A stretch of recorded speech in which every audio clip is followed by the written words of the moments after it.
저희가 어제 하도 충격적인 소식을 들어서 저희가 함께 왔습니다. 저는 국회의원 서영교입니다. 그리고 제 옆에 이영실 서울시의원 함께 와 있습니다. 그리고 또 임규호 서울시의원 함께 와 있습니다. 그리고 나은아 구의원 함께 와 있습니다. 그리고 저희 보좌진 함께 인사를 드립니다. 제가 간단히 말씀드리고 충격적인 내용 하나 더 말씀드리겠습니다. 한밤중에 한강 한가운데서 한강 바닥에 한강버스가 충돌했습니다. 쿵 하는 소리와 함께 아수라장이었다고 합니다. 아이들은 울부짖고 그리고 어른들은 구명조끼를 찾고 아수라장이었다고 합니다. 그런데 제대로 안내 방송 제대로 없었다고 합니다. 한강버스는 도대체 어떤 버스입니까? 서울 시민의 생명을 위협하는 한강버스 당장 중단해야 합니다. 그리고 오세훈 시장은 이에 대해서 대국민 사죄해야 합니다. 그리고 시장직을 사퇴해야 합니다. 8개월 동안 16번의 사고, 한강버스가 또 섰습니다. 이번에는 한강 바닥에 부딪혀서 충돌했다고 합니다. 토요일 밤 한강 한가운데입니다. 얼마나 무서웠을까요? 얼마나 두려웠을까요? 제보에 의하면 아비규환이었다고 합니다. 82명의 승객들은 얼마나 놀라셨을까요? 깜깜한 한강 위에 배가 섰으니 얼마나 두려웠을까요? 오세훈 시장은 왜 이런 상황을 계속 만드는 것일까요? 이번 사고가 있기 전 7시간 전에 선착장 도착 10분 전에 또 쾅 하는 굉음이 나면서 한강버스가 휘청거리더니 5 내지 10분 동안 시동이 꺼진 상태에서 멈춰선 사고가 있었다고 합니다. 이래도 한강버스를 계속 운행해야 하는 겁니까? 이번 사고가 있기 딱 한 달 전에 한강버스는 5,100kg짜리 철제 부표와 충돌했다고 합니다. 이것이 철제 부표입니다. 5,100kg짜리 철제 부표입니다. 이 철제 부표와 충돌했고 이 철제 부표를 한강버스 밑에 바닥에 넣어놓고 운행을 했다고 합니다. 첫 출항 10일 만에 잇단 고장으로 운항이 중단되었던 한강버스, 재운항된 지 또 15일 만입니다. 이번에는 승객이 탑승한 상태에서 사고가 난 것이고요, 인명사고로 이어질 만한 위험이 아주 컸습니다. 이렇게 시민의 생명을 담보로 한 위험한 한강버스 더 이상 지켜볼 수만은 없습니다.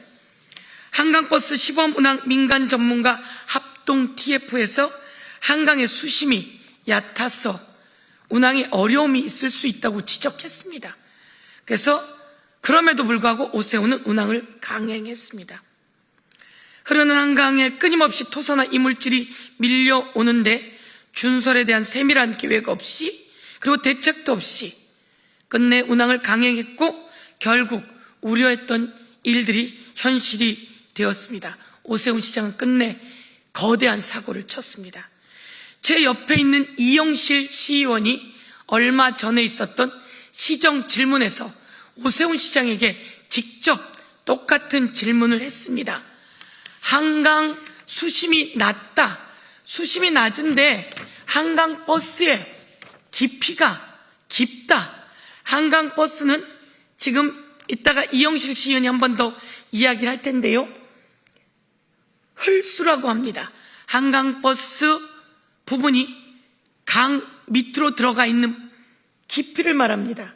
하이브리드는 1.45m 정도 물속의 깊이가 만들어지는 배의 크기인데요, 그러나 이 밑에 109호, 110호 등은 흘수라고 하는 한강버스 수면 밑으로 숨겨져 있는 배의 깊이가 1.8m 정도 됩니다. 그런데 한강의 기본 깊이는 낮은 곳이 2m가량. 2m가량입니다. 그렇다면 이런 한강버스가 1.8m 정도 깊이를 가지고 있는 한강버스가 2m 정도가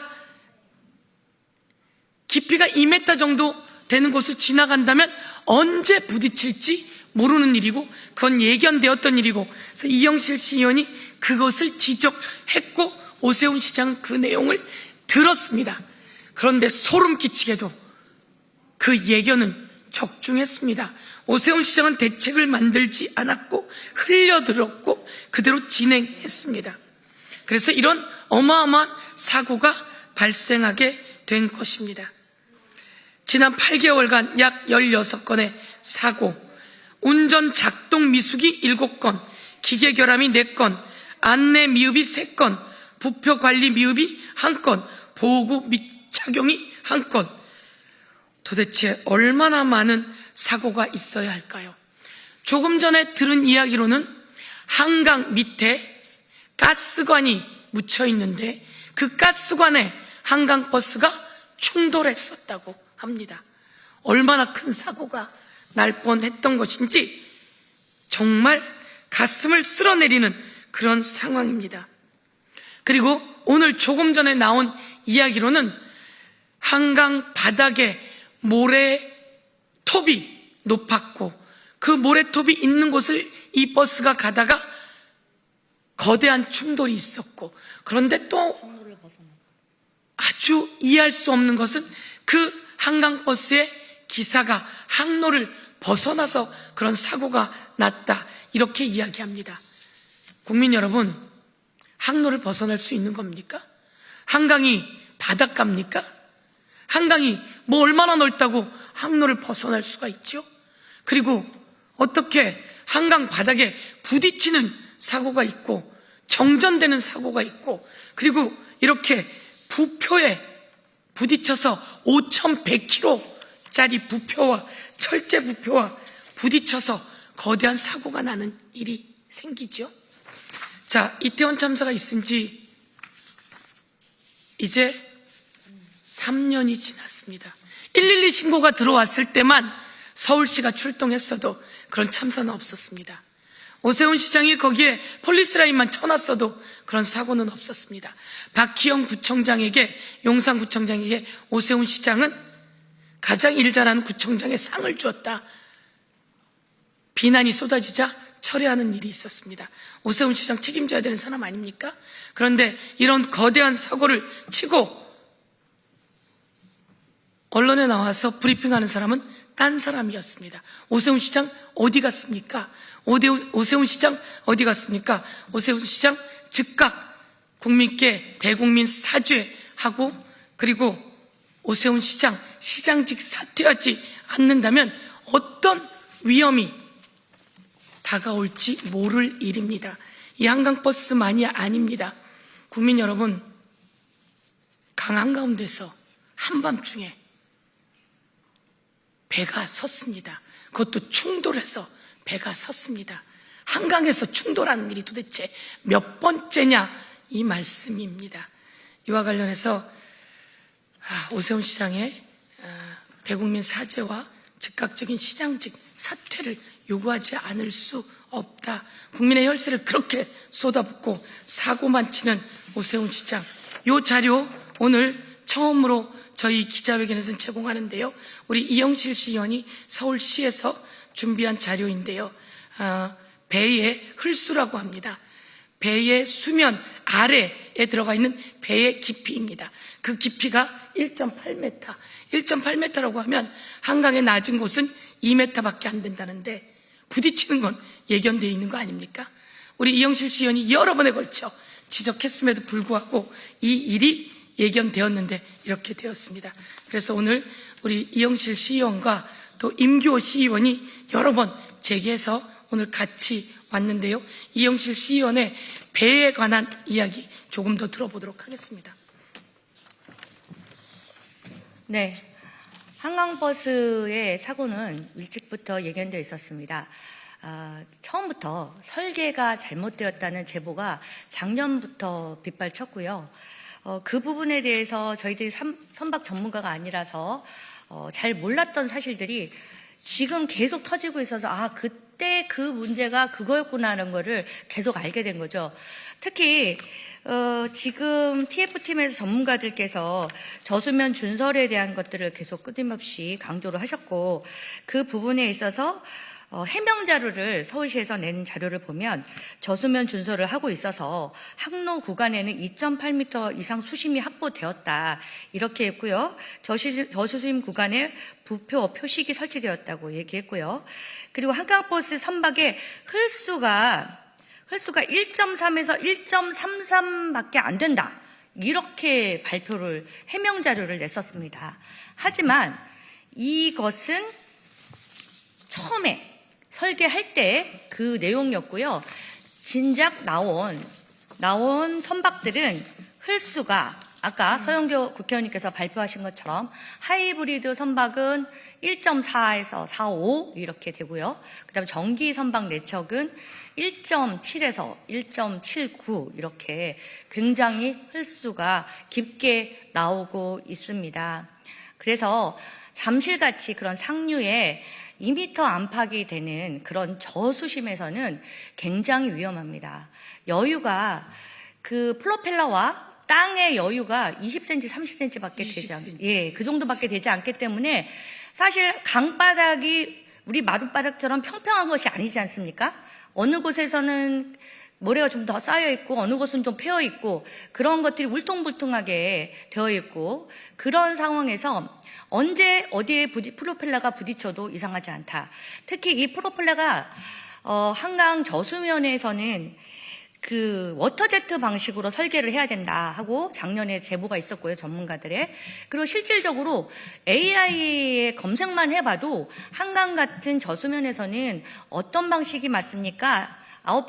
아웃프로펠러 방식이 맞습니까? 워터제트 방식이 맞습니까? 하고 물어보면 그 챗 GPT도 워터제트 방식이 맞다고 얘기합니다. 그러니까 실질적으로 아웃프로펠러 방식은 이렇게 밖으로 배가 노출돼서 여기에 프로펠러가 달리는 그런 방식이고요. 워터제트 방식은 프로펠러가 안에 숨겨져 있습니다. 안에 숨겨져서 물이 빨아들어 올라가서 배출하는 방식인데 이 워터제트 방식에는 물이 빨아 들어가서 올라갈 때 여기에 이물질을 막을 수 있는 이런 망이 설치가 되어 있어서 들어갈 때 이물질이 다 걸러지면서 물이 들어가고 내부에 들어가 숨겨져 있는 프로펠러에서 물로 추진력을 발휘해가지고 움직이는 게 워터제트 방식입니다. 그런데 지금 가뜩이나 수면도 낮아가지고 불편하고 흘수도 너무나 깊어가지고 땅에 부딪힐까 말까 하는데 거기에 프로펠러가 밖으로 노출되어 있습니다. 그래서 11일 날 로프 같은 그런 이물질이 프로펠러에 끼어서 멈추는 사고도 있었고요. 그리고 결국에는 그런 항로를 이탈해서 항로를 조금만 이탈해도 그렇게 그 모래톱에 부딪힌다 그러면 위험해서 어떻게 다니겠습니까? 그런데 결국에는 부딪혀서 그렇게 배가 멈추는 큰 사고가 있었고요. 그 배 안에 있었던 분들은 정말 트라우마 때문에 다음에 배를 다시 타실 수 있을까요? 정신치료도 그분들께 해야 되지 않을까 그런 생각이 듭니다. 오세훈 시장은 당장에 이 계속된 설계 잘못에 대한 지적을 받아들이셔야 됩니다. 아프면 아프다고 얘기를 하고 다 같이 고치게 해야지 아픈 게 병색이 역력한데도 불구하고 아프지 않다고 계속 숨긴다고 해서 그게 아프지 않은 게 아닌 겁니다. 한강버스는 아픕니다. 지금 많이 아픕니다. 당장 멈춰 서서 새롭게 해서 안전성을 확보한 이후에 다시 움직여야 됩니다. 지금 상태로는 절대 안 됩니다. 시민들의 안전을 담보로 할 수는 없습니다. 한강버스 당장 멈춰야 됩니다. 네, 잘하셨어요. 지금 말씀드리면 한강의 제일 낮은 부분이 2m 정도 된다. 말처럼 조금 다른데 더 높아질 수도 있는데 요 109호, 112호 이 한강버스들은 약 1.74, 1.79 그러면 1.8m인데요. 그럼 한강 바닥하고 배하고 20cm 밖에 차이가 안 납니다. 그건 당연히 부딪히는 거고요. 지금 이 프로펠러를 보면 이겁니다. 프로펠러가 밖에서 돌게 되거든요. 이건 안에 있는 프로펠러죠. 안에 네. 프로펠러 여기 안에 밖에 있는 프로펠러 한번 보여줘 보시죠. 요겁니다. 프로펠러가 밖에 있습니다. 이렇게 밖에 있으면 배가 가는데 배 밑으로 프로펠러가 오게 됩니다. 그러면 바닥에 더 부딪히게 되죠. 그리고 이 프로펠러가 밖에서 돌다 보니까 밧줄에 걸려버린 거예요. 이물질에 걸려. 그리고 이물질에 걸려버려갖고 그래서 또 배가 섰어요. 아니 요즘 같은 한강에서 어떻게 밖에 프로펠러가 도는 배를 만들 수 있냐 이겁니다. 이런 배를 만든 이유는 뭘까요? 가덕중공업이라고 하는 페이퍼 컴퍼니에다가 배를 맡겼는데요. 거기는 사람도 없는데 그곳에서 맡긴 배들 그런 것들도 이렇게 문제가 많은데 거기다 맡긴 이유도 저는 참 이해가 안 가는데요. 그래서 그것도 추적해봐야 된다 이렇게 말씀드리면서 이와 관련해서 당에서 법적 조치하고 책임을 물어가야 된다 이렇게 말씀드리겠습니다. 예. 이상으로 마치도록 하겠습니다.